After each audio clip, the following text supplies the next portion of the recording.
मुंबई एक असं शहर आहे ज्यावरती जगाचं लक्ष असतं. आणि आज आपण मुंबईचा एअर क्वालिटी इंडेक्स जर आपण पाहिला तो 200च्या घरात आहे. कारण आपण मुंबईत पाहतोय उष्णतेची लाट. जो पावसाळा मुंबईत आपण पाहिला त्यापेक्षा अधिकचा पाऊस पडतोय, कधी अवकाळी पाऊस पडतोय. आणि म्हणून या सगळ्यांवरती एक कृती आराखडा असावा. पण पाहिलं असेल की जिकडे कन्स्ट्रक्शन साईट्स चालू आहे तिकडे एक नियमावली ही सरकारनं जारी केली आहे. आणि आपण पाहतो या सर्व साईट्समध्ये कुठे ना कुठेतरी नियमावली पाळली जात नाही.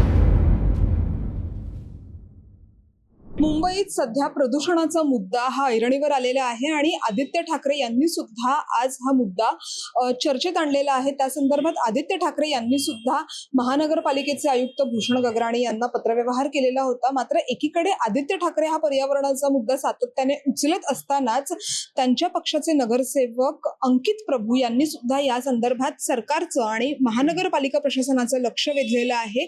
मुंबई महानगरपालिकेमध्ये अनेक समिती स्थापन होतात, पण त्यामध्ये काही महत्त्वाच्या समिती ह्या नाही आहेत ज्या असायला हवा असं त्यांचं म्हणणं आहे. माझ्यासोबत स्वतः अंकित प्रभू आहेत. अंकितजी, तुमचं म्हणणं होतं की मुंबई महानगरपालिकेमध्ये जशा समिती असतात तशा पर्यावरणीय बदल आणि मलनिस्सारण, पाणी पुरवठा या संदर्भात सुद्धा समिती असायला हवी. नेमकं तुम्हाला याची आता काय गरज वाटते आणि सध्या मुंबईतलं जे वातावरण तुम्ही बघताय त्यावर काय वाटतंय? मुंबई एक असं शहर आहे ज्यावरती जगाचं लक्ष असतं. आणि आज आपण मुंबईचा एअर क्वालिटी इंडेक्स जर आपण पाहिला तो 200च्या घरात आहे. आज एवढं वाईट हवा आज आपले मुंबईकर श्वास घेत आहेत. आज आपण बघितलं तर ज्येष्ठ नागरिकांना खोकल्याचा त्रास आहे, लहान मुलं आजारी पडत आहेत.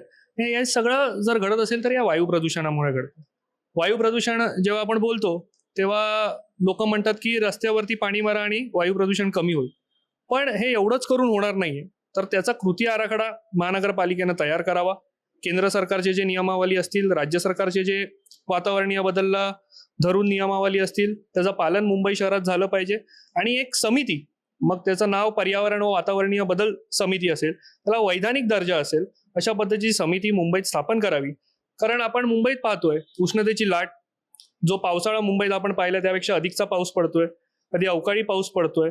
आणि म्हणून या सगळ्यांवरती एक कृती आराखडा असावा जेणेकरून येणाऱ्या वर्षांमध्ये एक चांगलं भविष्य आपण मुंबईला देऊ शकू आणि ते पर्यावरण, एक सुंदर पर्यावरण आपण मुंबईला देऊ शकू. अशा पद्धतीची समिती, एक कृती आराखडा बनवून त्यावरती काम करावं. खरं तर आदित्य ठाकरे सातत्याने पर्यावरणाच्या मुद्द्यावरती बोलत असतात. त्यांनी एक ट्विट केलेलं होतं आणि आयुक्तांना, गगराणी सरांना पत्र सुद्धा दिलेलं होतं की ज्यात त्यांनी असं म्हणालेले होते की एका आठवड्यासाठी जे बांधकामं आहेत ती कुठेतरी थांबली पाहिजेत. त्याचसोबत काही नियमावली आहे ती सुद्धा पाळली गेली पाहिजे आणि तशी नियमावली तयार करून तिचं पालन केलं गेलं पाहिजे. त्यासोबत खारफुटीची 45,000 जी झाडं आहेत ती सुद्धा त्याची तोड न करता त्याचं कुठेतरी जतन केलं पाहिजे. काय वाटतं सर? कारण मुंबईमध्ये अनेक वेळा, अनेक पद्धतीनं, अनेक प्रकारे अनेक लोक बोलत असतात प्रदूषणाच्या मुद्द्यावरती, मात्र यावर कुठेतरी ठाम उपाययोजना होताना दिसत नाही. आपण पाहिलं असेल की जिकडे कन्स्ट्रक्शन साईट्स चालू आहे तिकडे एक नियमावली ही सरकारनं जारी केली आहे. आणि आपण पाहतो या सर्व साईट्समध्ये कुठे ना कुठेतरी नियमावली पाळली जात नाही. आणि म्हणून हे वाढतं प्रदूषण आहे हे आपल्याला पाहायला मिळतंय. आदित्य साहेबांनी जी भूमिका घेतली आहे ती खरी आहे. कारण आपण जर पाहिलं की अजून देखील कामं जर सुरू राहिली तर वायू प्रदूषणात अजून वाढ होईल आणि येणाऱ्या काळात मुंबईला एक वाईट पडसाद त्या ठिकाणी बघायला मिळतो. आणि म्हणून आदित्यजींनी विनंती केली आहे माननीय आयुक्तांना की आता जेवढी कामं सुरू आहे ती तुम्ही बंद करा जोपर्यंत एअर क्वालिटी इंडेक्स तुमचा कमी होत नाही. त्यानंतर आपण मॅनग्रुव्ज बद्दल बोललात. मॅनग्रुव्जचं जे काही कत्तल येणाऱ्या दिवसांमध्ये मग तुमच्या विकासाच्या संदर्भात हे होण्याचा प्रयत्न होतोय, त्या ठिकाणी आपण सस्टेनेबल डेव्हलपमेंट हे बघणार आहोत का? कारण शाश्वत विकास जर तुम्ही केला नाही, पर्यावरणाला धरून जर तुम्ही विकास केला नाही तर त्या विकासाचा येणाऱ्या भविष्याच्या पिढीला काही उपयोग राहणार नाही. पण पर्यावरणच नाही जगलं तर मनुष्य कसं जगेल? म्हणून हे सगळ्या गोष्टींचा विचार हा या निमित्तानं झाला पाहिजे अशी आदित्यजींची विनंती आहे. आणि मला असं वाटतं सरकार त्याला सकारात्मक उत्तर देईल. तुम्ही जसं प्रदूषणाचा मुद्दा घेतला तसं एक मुंबईमध्ये सगळ्यात जास्त समस्या जाणवते ती अजूनही पाण्याची. कारण अजूनही मुंबईतल्या काही ठिकाणी स्वच्छ आणि पुरेसा पाणी पुरवठा होत नाहीये आणि त्यासाठी सुद्धा तुम्ही म्हणालात की प्रयत्नशील असणं गरजेचं आहे. काय सांगाल, मागच्या अनेक वर्षांपासून मुंबई महानगरपालिकेत नगरसेवक नव्हते, समित्या स्थापन झालेल्या नव्हत्या, महापौर उपमहापौर नव्हते, प्रशासक आणि आयुक्तच प्रशासक होते. त्यामुळे कुठेतरी ही जी बांधकामं आहेत त्यावर महानगरचे जे कंत्राटदार आहेत त्यांना कुठेतरी असं वाटतं का की सूट मिळत होती आणि आता मात्र महापालिकेचा गाढा पूर्वीप्रमाणे सुरू झालेला आहे, तर यावर कुठेतरी आळा बसेल?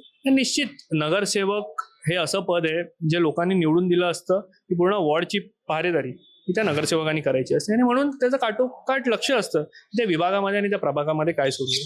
त्यामध्ये नंतर प्रभाग समिती गठीत होतात, विविध समित्या, वैधानिक विशेष समित्या या महानगरपालिकेत गठीत होतात आणि त्या निमित्ताने कामकाज पूर्ण मुंबईत सुरू असतं. आणि निश्चित लोकप्रतिनिधी आल्यानंतर एक वेगळा फरक या प्रशासनाच्या कामकाजामध्ये दिसून येतो आणि मला असं वाटतं तो फरक देखील येणाऱ्या दिवसांमध्ये दिसून येईल. पण आपण जो प्रामुख्याने मुद्दा मांडला की पाणी आणि मलनिस्सारण यासाठी एक समिती असावी. आपण बघतोय की मुंबईमध्ये पाणी पुरवठ्यावरून गेल्या काही दिवसांमध्ये लोकांचे प्रश्न आपल्याला पाहायला मिळाले. मग कुठे वाईट एकदम प्रदूषित पाणी त्या ठिकाणी लोकांना मिळतंय, कुठे पाण्याचा प्रेशरच कमी आहे, पण त्याच बाजूला तुम्ही बघाल तर कमर्शियल बिल्डिंग असतील त्यांना व्यवस्थित पाणी पुरवठा मिळतो. पण मग आमचे चाळवस्तीमध्ये राहणारे जे आमचे नागरिक आहेत त्यांना कधी ना कधी प्रेशर कमी मिळतो, कधी ना कधी स्वच्छ पाणी मिळत नाहीये, काही इमारतींना याचा त्रास होतोय.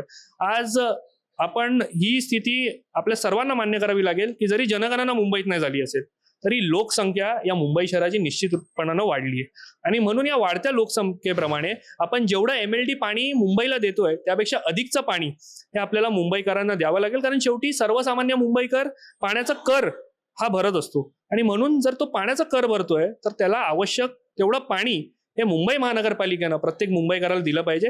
आणि जर हे होताना आपल्याला दिसत नाहीये तर त्यासाठी विशेष समिती, पाणी पुरवठा आणि मलनिस्सारण हे दोन्ही विभागाकडे लक्ष देईल अशी एक वैधानिक समिती ही मुंबई महानगरपालिकेची असावी यासाठी देखील मी मागणी केली आहे. कारण येणाऱ्या दिवसांमध्ये जे रिडेव्हलपमेंट प्रोजेक्ट आहेत त्याचा सीवेज डिस्पोजल बद्दल महानगरपालिकेचा काय आराखडा आहे त्याचा एक कृती आराखडा महानगरपालिकेने तयार करावा. कारण जर लोकसंख्या मुंबईची वाढणार असेल तर येणाऱ्या दिवसात हे सगळं सांभाळणं फारच कठीण होईल. म्हणून त्याची आखणी आताच मुंबई महानगरपालिकेनं करावी. ज्या पद्धतीने आदित्य ठाकरेंनी पत्र दिलेलं होतं तसं तुम्ही सुद्धा आयुक्त आणि महापौर यांना पत्र दिलेलं होतं, तर त्यांच्या बाजूने काही तुम्हाला उत्तर आलेलं आहे का या सगळ्यात? माननीय महापौरांना, माननीय आयुक्तांना या दोन्ही वैधानिक समित्या गठीत करण्याबाबतचं मी पत्र दिलंय.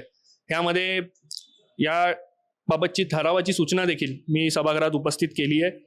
ही सूचना नगरविकास खात्याकडे वर्गीकरण मुंबई महानगरपालिका करेल. 1888च्या कायद्यामध्ये तरतूद करावी लागेल आणि तेव्हा ही समिती गठीत होईल. आणि माननीय महापौर आणि माननीय आयुक्त दोघेही या संदर्भात सकारात्मक होते, कारण मुंबईला या समित्यांची खरंच या सध्याची स्थिती पाहून गरज आहे आणि म्हणून सकारात्मकरित्या या ठिकाणी दोघांनी पाहिलंय आणि म्हणून मला येणाऱ्या दिवसांमध्ये या समिती अस्तित्वात येतील याचा विश्वास. धन्यवाद. मुंबईची वाढती लोकसंख्या पाहता मुंबईला या दोन्ही समित्यांची भविष्यात गरज असणार आहे आणि त्यामुळेच कुठेतरी या सगळ्या संदर्भात आम्ही बोलत आलेलो आहोत आणि या पुढेही बोलू असंच अंकित प्रभू यांनी सांगितलेलं आहे. लोकमत मुंबईसाठी निधी पेडणेकरचा रिपोर्ट.